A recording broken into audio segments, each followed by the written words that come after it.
Welcome to Grade 10 Biology, Unit 5, Part 5.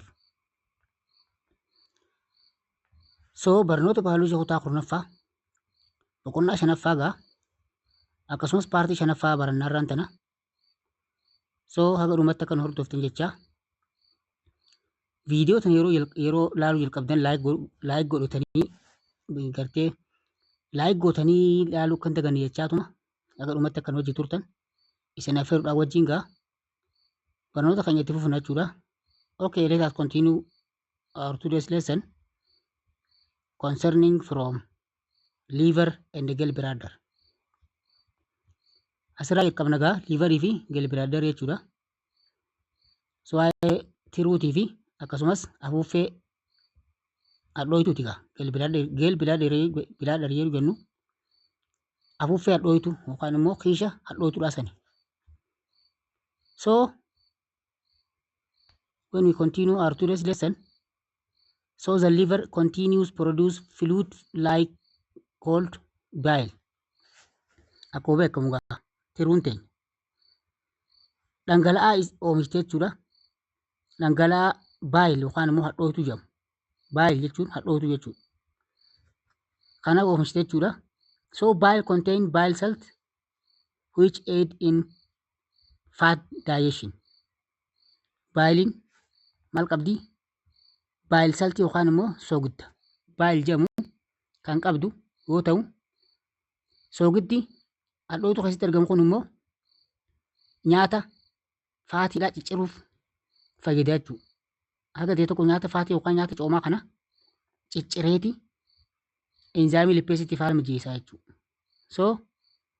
Look, when the stomach is empty, yeroo garaacha kan guduwwaa jiru jechuudha. Bile is stored and concentrated in the gallbladder. Yeroo garaachi keenya nyaata hin qabne yeroo inni duwwaa jiru hadhooytuun tun eessa keessa kuufamti? Gallbladder yookaan immoo afuuffee hadhooytuudhaa sana keessatti kuufamti jechuudha. Gallbladder yookaan immoo hadhooytuun tun gaa akkuma dhootana torbaan dabre keessatti leessanii biraatiin leessanii tana dura dabarteen barannetti kiisha hadhooytuuti. Waan magariisa yeroo tiruu baasan yookaan tiruu yeroo re'ee qalan wanni magariisni tiruu gubbaa jirtu sun gallbladder jedhamti. Ta keessaa wanni magarroon sun immoo baayiliidha yookaan immoo hadhooytuudha jechuudha. Akka isa kuufamte jechuudha baayiliin yookaan hadhooytuun tun tiruu tanii gubbatti gallbladder gubbatti kuufamte jechuudha. When there are fats in the small intestine, yeroo nyaanni coomaa yookaan nyaanni lipidiidha marrimaan qal'aa keessatti seenee jechuudha. The hormone triggers the gallbladder to release the bile salts. Hormooniin akka gallbladderiin tun yookaan immoo afuuffeen hadhooytuudhaa tun yookaan kiishin hadhooytuudhaa kun akka bile saltii yookaan immoo soogidda hadhooytuudhaa san dhangalaasu. Nyaata san gubbatti akka inni dhangalaasu ajajji jechuudha hormooniin.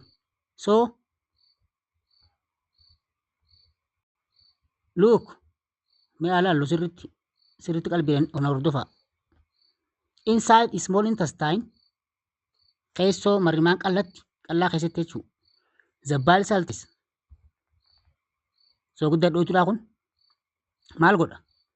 Emulsify or break down large fat globules.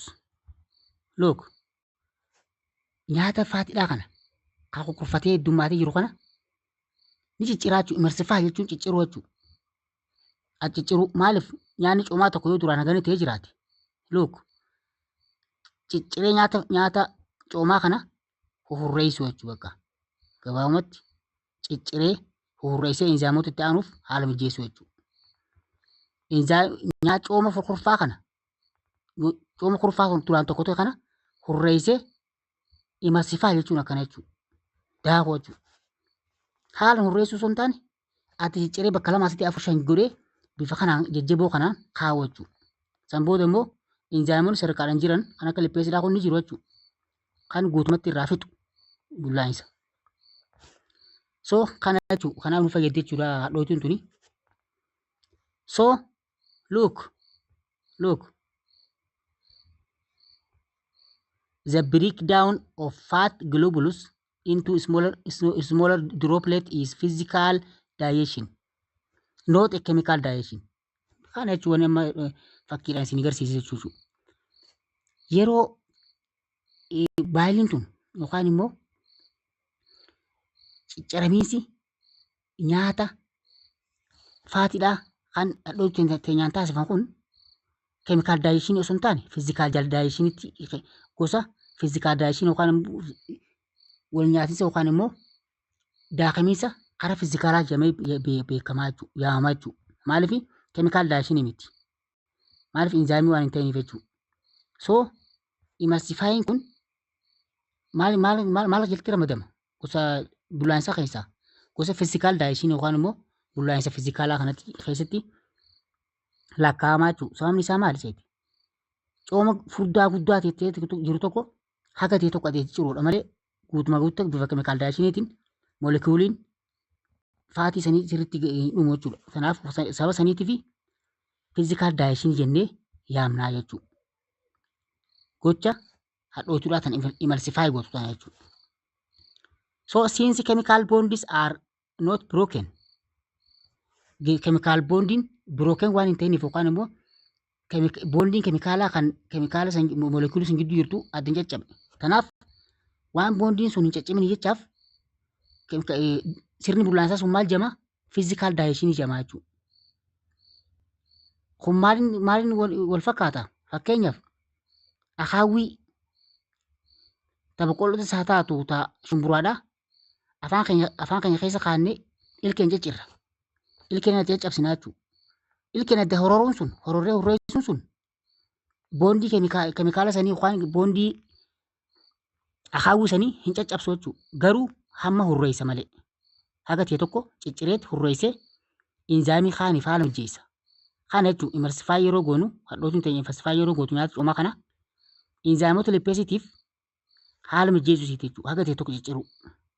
Keemikaal boondiin nyaata sanii hin cicciramu jechuudha yookaan immoo hin bahu jechuudha. Kan bifa kanaan dhaabbachuu qabdi jechuudha.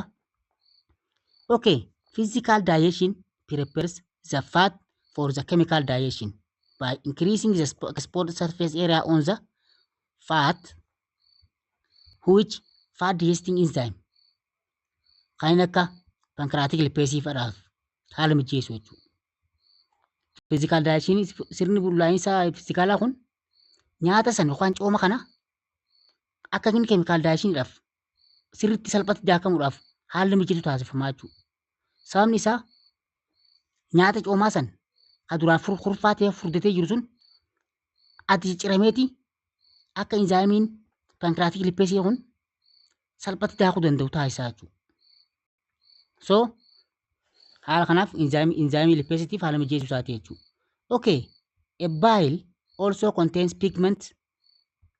Baayiliin akkuma beekamu ammas pigment yookaan halluu qabdi jechuudha. Okay, the liver breaks down the hemoglobin from red blood cells and stores the product in the gallbladder for removal. Look, liveriin akkuma beekamu hemoglobinii seelii diimaa keessatti argamu kana ni daayiti breakdown gooti akkasumas efa daayiti bootu immoo store gooti. Eessa keessatti? Gallbladder keessatti store gooti. Bifa inni removal kan inni remove ta'u kan inni bawachaaf. So kana jechuun amalli yookaan immoo gochi faayidaan hadhootuudhaa ta'e takka jechuudha. The characteristics brown color of feces. Amalli booliin udaan keenya amala biraawun yookaan fakkii biraawun boca biraawun ittiin qabaatuuf sababa hemoglobinii kanaan jechuudha. Sababa caccabinsa hemoglobiniidha kan nyaata irra gaggeeffamu kana jechuudha. Saniif nyaanni keenya halluu biraawunii qabaatee karaa alaa ba'a jechuudha. Okay? So bile also store glycogen. Store glycogen and vitamin A, B12 and D.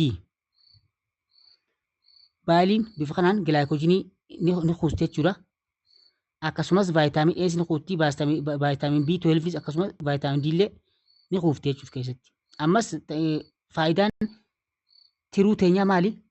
Detoxified. Many harmful substance in the body. Substance yookaan wantoonni miidhaa qaban kan qaama keenya keessa seenu detoxify ta'a jechuudha. Tiruu teenyaan. Okay? Harmful chemical are made soluble and can be dissolved in the blood and eliminated in the urine. Bifa kanaan jechuudha. Tiruun teenya maal gooti? Keemikaalota summaawaa kana ni bulbulti. Akkasumas dhiiga keessatti dissolve gooti ni makti. San booda karaa xuraawaatiin karaa yuriiniitiin yookaan immoo karaa dalagaa kaleetiin karaa alatti ba'a jechuudha. Wanni summaawaan sun. One of the more common poisons are alcohol. Fakkeenyaaf summiin beekamaan alkooliidha. Alkoolii jechuudha. Alkoolii dhugamu kana. Summiidha jechuudha. Summiin tun san booda tiruu keessatti tiruun detoxify goote yookaan immoo amala summummaa san irraa balleessiteeti san booda immoo karaa fincaaniitiin nama san keessaa ba'a jechuudha. So haala kanaan summii nyaata summiidha yookaan immoo dawaa summiidha hodhuun taate jalqabarti reaaktii tan gootu tiruu teenya jechuudha. Tiruun teenya haga dandame takka detoxify yookaan immoo amala summummaadha san amala hammeenya qaama keenyatti dhukkubni sun qorichi sun taasisu san gadi buusaa jechuudha. Gadi buuseeti akka inni qaama hin miine godhee dhiiga wajji waliin makee san booda immoo karaa fincaaniitiin nurraa bahaa jechuudha karaa alaa. Kana jechuudha dalagaaleen tiruu teenyaa ta'an isiin ittiin fayyadu jechuudha. Okay? Waan summiiti akka summiin sun qaama miine taasifte jechuudha tiruun. Yoo keemikaalli sun yookaan immoo summiin sun hamtu taate dura miidhamtu onnee teenyaa jechuudha. Tishuulee onnee teenyaa dura miidhama. San booda immoo onneen sun teenyisuu gubatte jechuun immoo qaama keenya guutuun matoora waan taateef rakkoodha jechuudha onneen tiruun tuqamuun. Inni itti aanu marrimaan furdaadha. Large intestine jennee kan jennee yaamnu kana jechuudha. Marrimaan furdaan kan akkuma beekamu inni gahee bullaansaa osoo hin taane qaree xuuxamaatti kan inni achi deemu boolee kuusa jechuudha. The human large intestine is much smaller in length compared to the small intestine. Akkuma beekamu baay'ee dheerina baay'ee hin qabu jechuudha. Baay'ee xiqqaa qaba jechuudha dheerina yoo marrimaan qal'aadhaan wal dorgomsiifne. Marrimaan qal'aan kan meetira 7 deemaa mire inni immoo baay'ee xiqqaa ta'uu isaati marrimaan furdaan. Okay? But large in diameter. Garuu diameteriin isaa adda fageenyi isaa baay'ee bal'aa ta'uu isaati jechuudha marrimaan furdaan. Okay? It has 3 parts. Partii sadii qaba. Kokkam qaba, koolam qaba, akkasumas rectum qaba jechuudha. So the coccyx joins the ileum to the colon and is a receiving pouch for the waste matter. Kokkam kun kan isa gubbaati paartii ileemii yookaan immoo qaama marrimaan qal'aa kan isa karaa marrimaan furdaa qaxaanu kan jechuudha ileem kan jennu ileem paartiin. Akka ileemii wajji wal qunnameeti san booda karaa koolonii deemaa jechuudha. Okay? And is receiving pouch. Jalqabaaf qaama yookaan immoo daree kutaa nyaata wanta silaa xuraawaa karaa alaa bahu karaa bifa booliitiin karaa bifa udaaniitiin karaa nurraa bahu kana kan jalqabaaf kutaa inni jalqabaaf seenu jechuudha kokkamiin. Kutaa isa gubbaa kan marrimaan qal'atti aanu jechuudha. Okay? The colon is the home to many bacteria or intestinal flora that aid in the digestive process. Kooloniin tun immoo bakka bakteeriyaan hedduun akkasumas intestinal flora keessa jiraatan jechuudha. Jarri kun bakteeriyaa fi intestinal floraan kun maal nu fayyadan? Sirna bullaansa nyaataa keessatti kan gahee guddaa taphatan jechuudha. Waan taphataniif as keessatti walitti kuufaman koolon kana keessatti jechuudha. So the colon has 4 regions. Kooloniin gaakuu beekamu bakka sadii qaba. Regionii sadii qaba jechuudha. 4 qaba.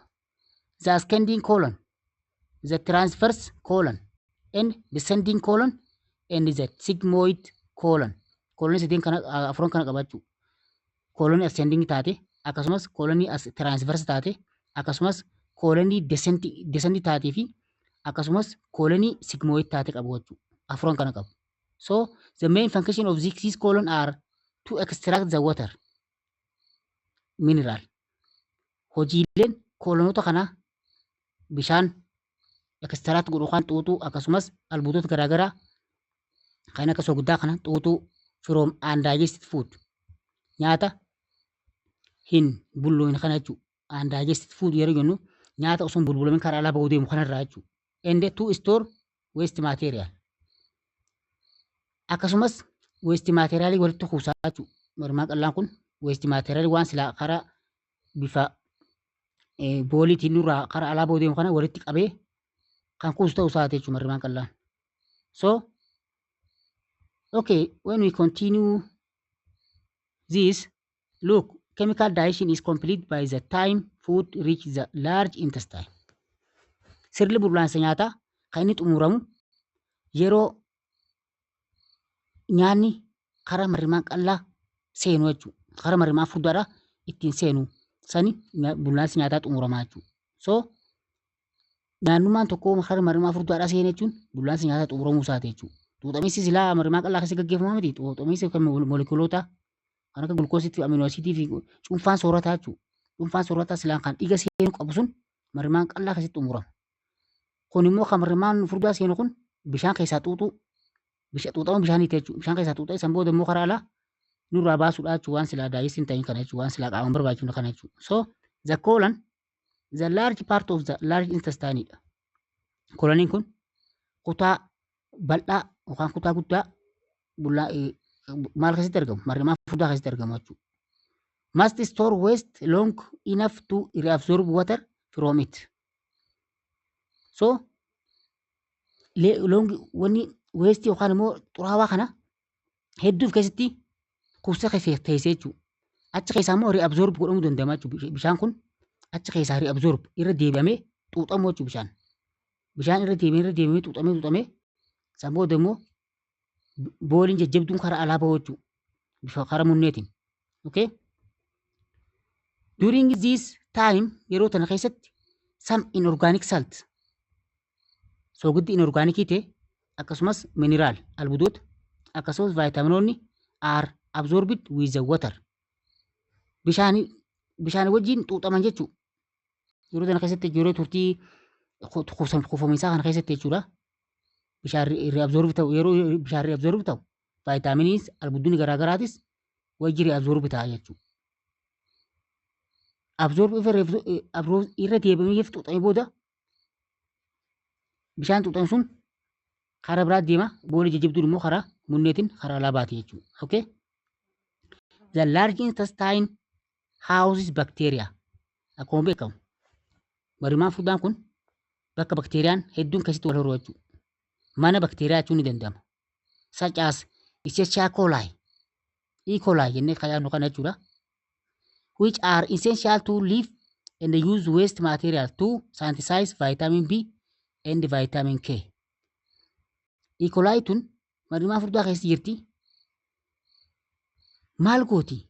Waste material kan yookaan immoo boolii karaa alaa bahee deemtuna synthesize tana keessaa synthesize gootee vitamin B, vitamin K kana tolchite jechuudha. Okay? Cellulose, the long chain carbohydrate characteristics of the plant cells walls reach the large intestine and digested. Cellulosiin kun akkuma beekamu kaarboohayidireetiidha. Gosa kaarboohayidireetii wal xaxaatii kompleksii kaarboohayidireetiidha. So, cicha seelii kan tolchu jechuudha. Cicha seelii biqilootaa kan irraa ijaaramu kuni eessa dhufa? Karaa marmaan furdaa dhufa jechuudha. Maaliif undigested waan digested hin taaneef seelii bineensaa keessatti digested ta'uu hin danda'u jechuudha. So, maaliif ruminantii yoo ta'e malee bineensi ruminantii ta'e yookaan immoo seeloosa kan irra deebi'eeti digested godhuu danda'u. Maaliif uummata alala deebisanii gosa horii keessaa kan alala ol deebisanii nyaatan jechuudha. Alalchan. Bifisanii santoonni ta'a malee namni faan yookaan immoo bineensa kun seeloosiin kun karaa alaatti irraa baha jechuudha. So, although cellulose cannot be broken down by humans namaan sirna bulbulaansa nyaatiin digested godhuu ta'uu hin danda'u jechuudha. Cellulosiin kun. It serves as an important function. Cellulose provide bulk as waste built up. Kana jechuudha. Cellulosiin kun boolii tana balki godheeti akka booliin sun namarraa baatu xuraawaan sun namarraa baatu taasisaa jechuudha. Look, when we continue this, as a waste build up in the large intestine, receptors in the wall of the intestine provide information to the central nervous system, which in turn prompts a bowel movement. Yeroo wantoonni darbamoon yookaan waste materiaaliin kun marimaan furdaa keessatti walitti qabamanii jiraatanitti sirna nervii central nervous system yookaan sirna nervii virtuutiin ajajni kan namaa jechuudha. Akka maashaan marimaa furdaadhaa kun booltee sochiin booliidhaa yookaan immoo xuraawaa bobbaafachuudha gaggeeffamaa jechuudha. So the bowel movement ensures the removal of potentially toxic wastes from the body.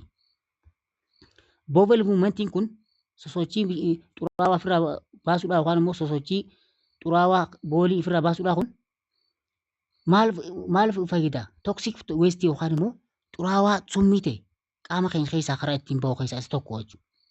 Karaa fincaaniitiinis xuraawaan summii ta'e ni bawa. Karaa booliitiinis xuraawaan summii ta'e bifa jajjabootiin qaama keenya keessaa baha jechuudha. So booliin yookaan immoo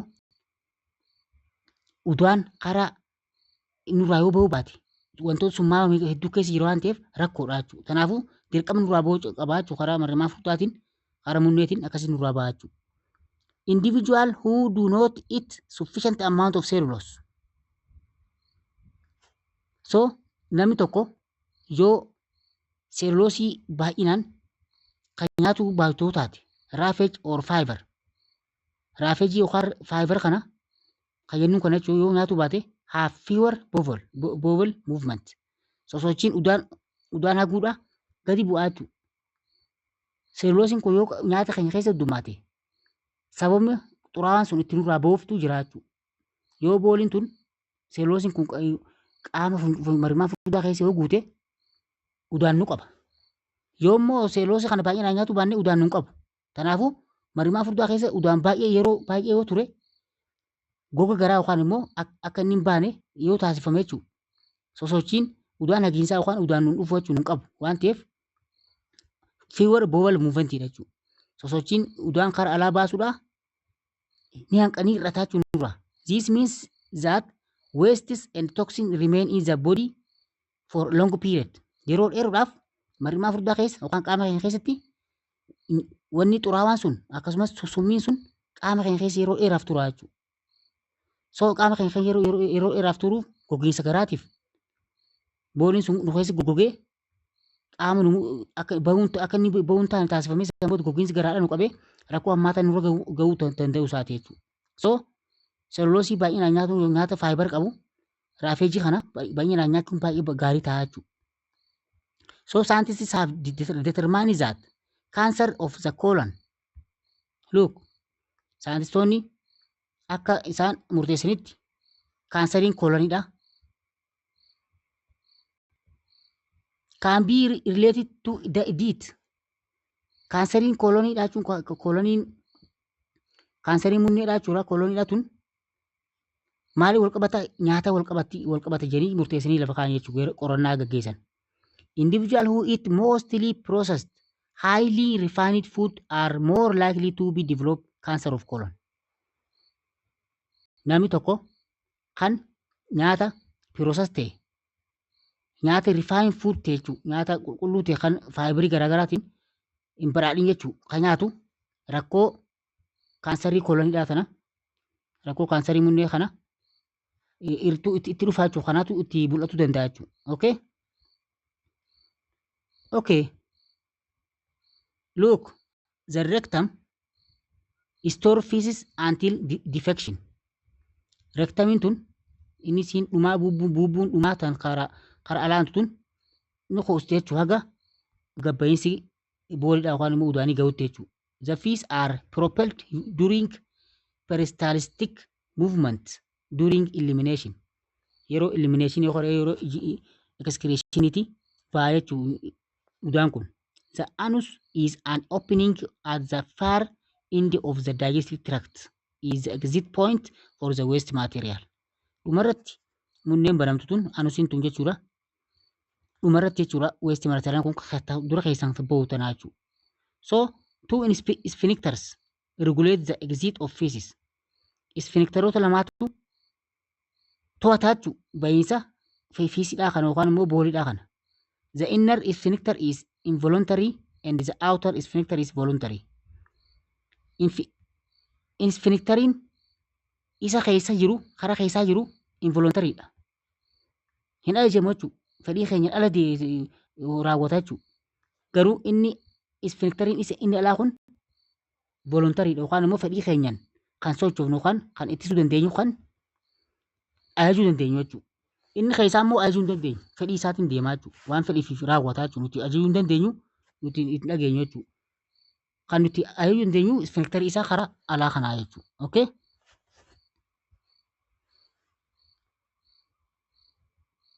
So teebilii kanarratti yoo ilaallee teebiliin kun walumaa galatti samariidha. Samarii sirna bulchiinsa nyaataa kan elementarii kanaala keessatti gaggeeffamu kanaati jechuudha. Laala asirratti region of gatiidha. Bakka sirni bulchiinsaa itti gaggeeffamu. Kun immoo gilaandii yookaan immoo xannachoota akkasumas dhangala'oolee isaan oomishan jechuudha. Dhangala'oolee yookaan xannachaa fi dhangala'oo xannachi sun burqisiisu kan laalatu jechuudha. Inni kun immoo enzymes and optimum pH enzymotaa fi optimum pH isaan keessatti hojjetan yoo kun ibsu inni kun immoo food digested product and other activity nyaata bullaa'uu fi bullaa'insa efa nyaanni sun bullaa'e booda immoo product yookaan immoo firiiwwan bullaa'insa nyaata sanirraa argamu akkasumas sosochii garaagaraa kan laalu ta'uu isaati jechuudha. Fakkeenya bullaa'insaa sirna bakka bullaa'insaa kana yoo jenne gatii keessatti mouse afaan fudhanna. Afaan keessatti maaltu maal ta'a? Mastication by jaws and tongue. Arrabaa fi ilkeedhaan maal goona? Mastication caccabsinaa jechuun nyaata. Ni alanfannaa jechuudha. Mastication jechuun alanfachuu jechuudha. Okay? Xannachoonni afaan keessatti argaman maal fa'aadha? Salivary glandis. Salivary glandis yookaan immoo salivary amylase jennee kan yaamnu afaan keessatti yookaan xannichaan cufaatiin kan burqu ta'uu isaati jechuudha. So salivaadha. Salivaan gaa litira takka haga lamaa guyyatti jechuudha. Guyyatti litira takka haga lamaatti nu keessaa burquu danda'a jechuudha. Asitti immoo pH'n inni keessatti hojjetu. Inzaamiin kun pH 7 nituraalidha jechuudha. Karaa alkalaayineeshariitti achi deemaa jechuudha. Slightly acid in adults. Adultii keessatti immoo karaa asiitti achi deemu kan fedha garuu slightly alkaalii to natural in children and amylase. Kana jechuudha. Karaa daa'imaa keessatti immoo karaa alkaaliitti achi deema jechuudha. Alkalaayineeshariidha jechuudha. Walumaa galatti maawuziin pH osoo hin taane asiidik pH osoo hin taane alkalaayineesharii yookaan immoo kana jechuudha. Alkalaayineesharii qabataa jechuudha. So amileesii inni kun yookaan karaa biraatiin amileesii jennaan jechuudha. Taayiliin yookaan amileesii jennaan yookaan afaan keessatti dhufu kana maal godha? Mukiin lubricate food bolus istaarchi karaa maltoosii jijjiiraa jechuudha. So kun isofaagasii qoonqoo jechuudha. Inzaayimonnis hin jiru gilaandiinis yookaan immoo xanichi hin jiru inzaayimiin hin jiru naannanidha jechuudha. Food bolus move by peristalsis. Nyaanni immoo nyaanni bifa booliidhaa boolasii qabate karaa adeemsa peristalisiitiin keessa gaddabranii garaacha dhaqan jechuudha. Istoomaakii keessatti immoo charning actioniitu gaggeeffama. Charning actionii temporary storage 1 to 3 hour. Sa'a takka haga sa'a sadiitti nyaata kuusaa jechuun garaacha keenya kun. Maal fa'a qabame gaastirik gilaandiif keessaa qaba. Istoomaakii keessatti wall gaastirik jooyisii dhangala'oo garaachaa keessaa qaba jechuudha. So maal godha? pH takka fa'aa dhala. Strongly acidic naannoo asiidawaadha jechuudha. Garaacha kun naannoo asiidawaa ta'uu isaati. Inni itti aanu immoo kun doodinamiidha. Doodinamii fi small intestine jechuudha. Marrimaa qal'aa akkasumas marrimaa furdaa haala kanaan dizaayin godhee isinii kaaya jechuudha. Bifa kanaan sirriitti samaraas waan godheef sirriitti gabateetan irraa kitaaba keessan irra ilaaltanii adda baachuu isin barbaachisa. Ogee sirriitti ilaala sirriitti waan hundaa adda baasa haga xumuramisa nyaataa hunda irratti adda baasa jechuudha gabateetana. Gabateetana sirriitti dhukkee irraa kaasuu qabna jechuudha. So har'aaf nuuf gaa yeroo itti aanu gaa sagantaa biraatti walitti deebinutti nagaatti jiraadha.